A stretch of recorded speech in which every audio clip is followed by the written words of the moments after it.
S जे study zone सभी बच्चों का स्वागत है। तो देखो बच्चों, आज हम करेंगे एक्सरसाइज 1.1 का क्वेश्चन नंबर 5। यहाँ पर क्या दिया हुआ, जांच कीजिए क्या किसी प्राकृतिक संख्या के लिए संख्या 6 की घात n अंक 0 पर समाप्त हो गया हो सकती है।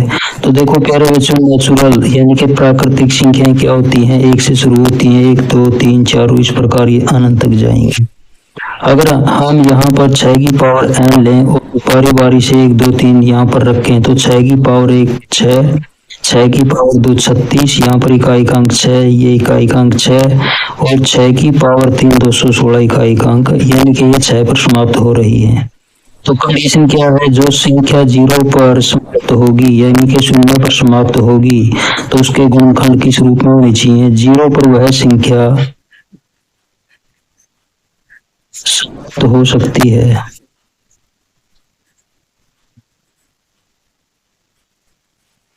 जिसके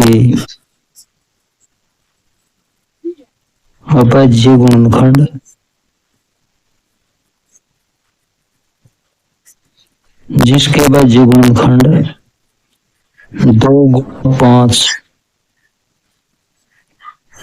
में होने चाहिए।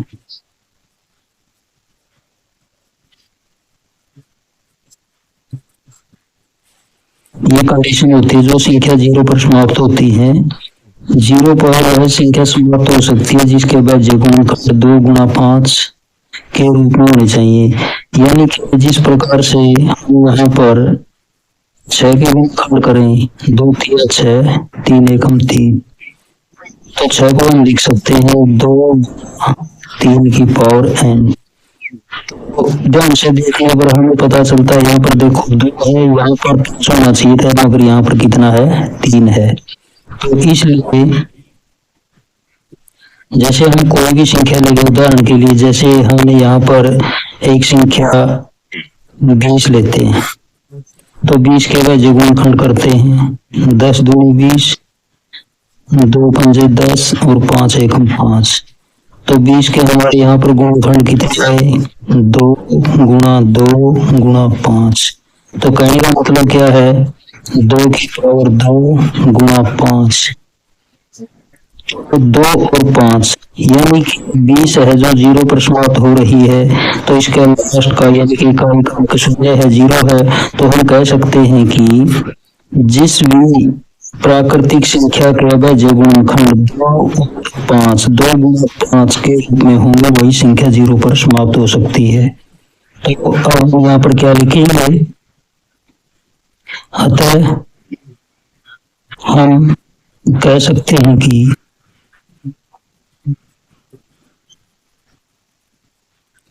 हम कह सकते हैं कि 6 की पावर n किसी भी मान के लिए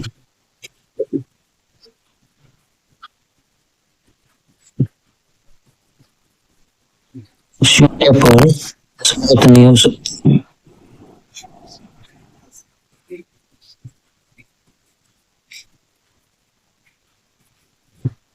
तो इस प्रकार से हमें ये क्वेश्चन हल करना है।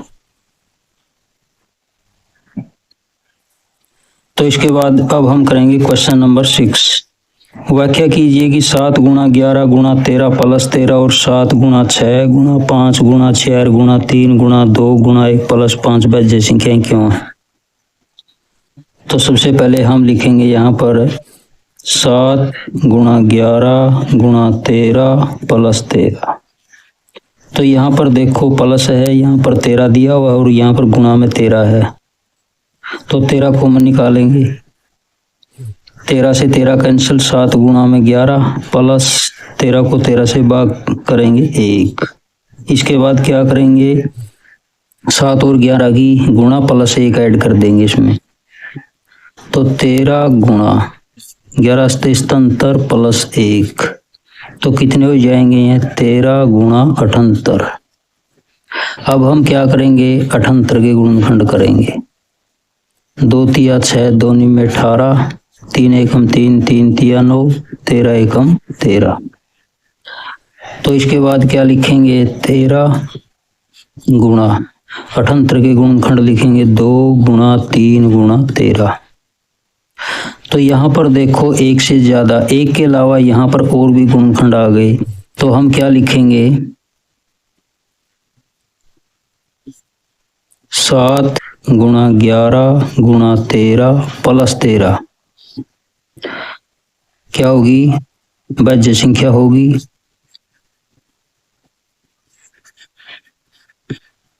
क्योंकि इसके एक के अलावा और भी गुणनखंड हैं।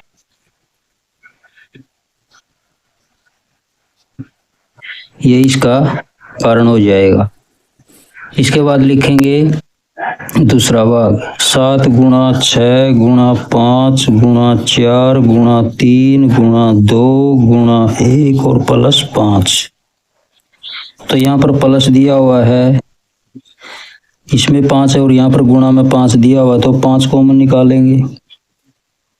तो 5 कॉमन निकालने के बाद 7 गुणा 6 गुणा 4 गुणा 3 गुणा 2 गुणा 1 और प्लस 5 को 5 से भाग करेंगे 1। तो अब हम इसकी गुणा करेंगे। 5 गुणा 7 6 42, 4 3 12 12 दूनी 24, 24 एकम 24 और प्लस का 1। इसके बाद 42 24 की गुणा करके 1 ऐड कर देंगे और 5 से गुणा।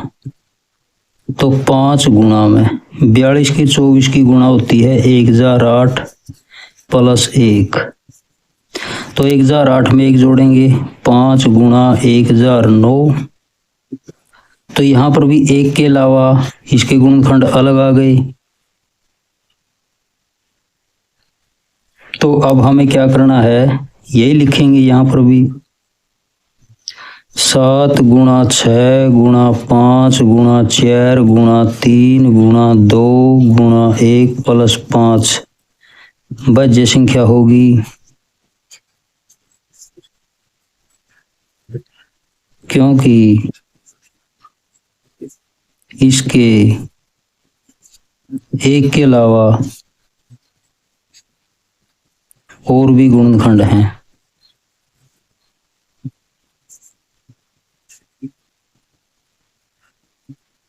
तो इस प्रकार से ये क्वेश्चन हमारा कंप्लीट हो गया। तो इसके बाद क्वेश्चन नंबर 7। क्वेश्चन नंबर 7 में क्या दिया? किसी खेल के मैदान के चारों वृत्ताकार पथ है। इस मैदान का एक चक्कर लगाने में सोनिया को 18 मिनट लगते हैं, जबकि इस मैदान का एक चक्कर लगाने में रवि को 12 मिनट लगते हैं। किस समय पर चलना प्रारंभ करके एक ही दिशा में चलते हैं, कितने समय बाद वे पुनः प्रारंभिक स्थान पर मिलेंगे? तो देखो बच्चों, इसकी स्टेटमेंट बहुत लंबी दी हुई है, मगर ये सवाल बिल्कुल सिंपल है, आसान है। तो इस प्रकार के क्वेश्चन में क्या करना होता है, जैसे यहाँ पर एक वृत्ताकार पथ दिया हुआ है, यहाँ पर रवि,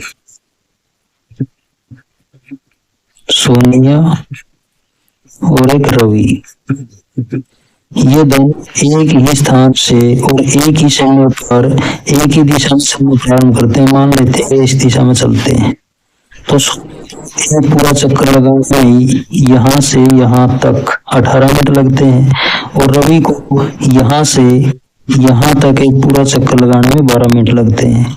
तो हमें बताना है कितने समय के बाद दोबारा इसी स्थान पर आकर मिलेंगे।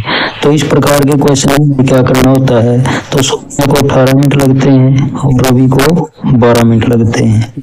तो इस प्रकार के क्वेश्चन को हल करने के लिए हमें क्या करना होता है, जो यहाँ पर समय दिया हुआ 18 और 12, तो हम 18 और 12 का एलसीएम निकालेंगे। तो इसके बाद जब हल करेंगे 2 18 3 3 9 3 एकम 3, 12 के अगर जब खत्म करें 2 6 12 2 3 6 और 3 एकम 3। तो अब 18 के गुणनखंड लिखेंगे 2 गुणा 3 गुणा 3।